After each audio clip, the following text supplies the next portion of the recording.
আসসালামু আলাইকুম।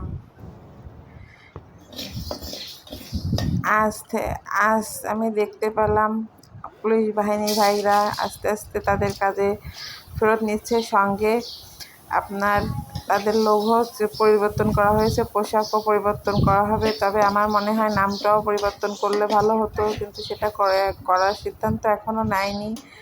ইনশাল্লাহ নিতেও পারে। যাই হোক, আমাদের পুলিশের ওপরে যে আস্থাটা হারিয়েছে, আমার মনে হয় পুলিশ ভাইরা এবার তাদের কর্মকাণ্ড দিয়ে আমাদের আস্থাটা ফিরিয়ে আনার চেষ্টা করবে। কারণ তারাও তো মানুষ, তাদেরও তো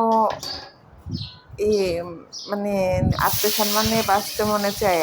পুলিশদের এই কয়দিন ধরে যেভাবে হেয় প্রতিপন্ন করা হয়েছে, তাতে মনে হয় তাদের বিবেকটা ফেরত আসবে। কারণ কি, এটা তাদের সাথে করা ঠিক হয়নি, কিন্তু তারপরেও কি মানুষের ভিতরে যে কষ্ট আর রাগটা ছিল, ক্ষোভটা ছিল, সেটা কোনো না কোনোভাবে তো প্রকাশ করতে হতো। তাই আর সবার রাগ প্রকাশ করার ধরনটা তো একরকম না, এক একজনের এক এক রকম।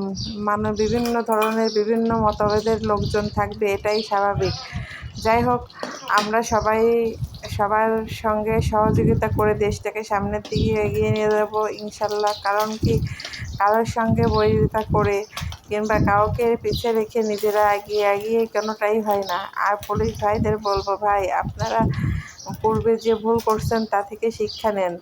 কারণ কি, আপনারা আসলেই ভুল করছেন, আসলেই কিন্তু আপনাদের ভুল ছিল। আপনারা কখনো সাধারণ ছাত্র হোক আর নাগরিক হোক তাদের ওপর অত্যাচার করতে পারেন না। আপনারা অনেক মায়ের বুক ফাঁকা করছেন, হয়তো বা সবাই না, কিন্তু অনেকে তো করছে, কেউ না তো কেউ করছে।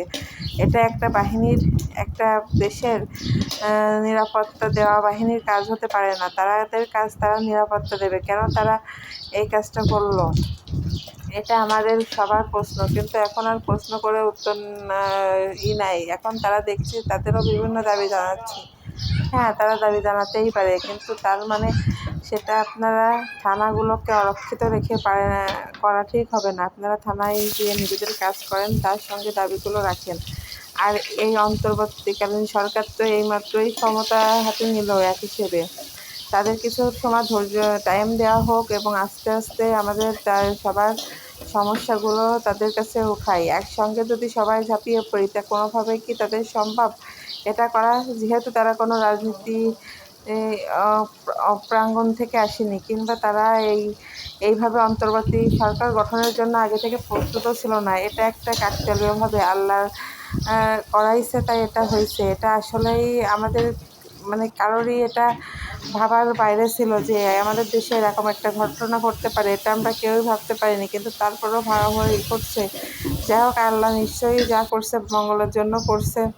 আমাদের সবাইকে সঠিকটা বোঝার তৌফিক দান করুক আল্লাহ। আমাদের সঠিকটা বুঝতে হবে, না বুঝতে পারলে কি করে আমরা আমাদের দেশটাকে এগিয়ে নিয়ে যেতে পারি।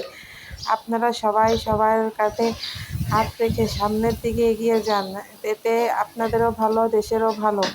এটাই আমাদের চাওয়া। আমাদের সন্তানদের জন্য আমাদের একটা সুন্দর দেশ, সুন্দর ভবিষ্যৎ রেখে যেতে হবে। যার কারণে আমাদের সবাইকে সঠিক পথে চলতে হবে। যে যার জায়গা থেকে যদি সঠিক স্থান না করতে পারি, তাহলে কিভাবে আমরা আমাদের সন্তানদের জন্য সুন্দর একটা জায়গা রেখে দেব? তাই আসুন, আমরা যে যার জায়গা থেকে তার দায়িত্ব পালন করি। নিজ দায়িত্বে নিজের আশেপাশের সব কিছুই সুন্দর করার চেষ্টা করি, সেটা নিজের স্বার্থেই। কারণ কি, আমরা যদি এই অবস্থা এটা না করি, তাহলে কিভাবে আমাদের দেশ সুন্দর হবে, কিভাবে আমাদের বাচ্চাদের সুন্দর একটা দেশের নাগরিক হিসেবে আমরা রাখতে পারবো। আল্লাহ হাফেজ, সবাই ভালো থেকেন।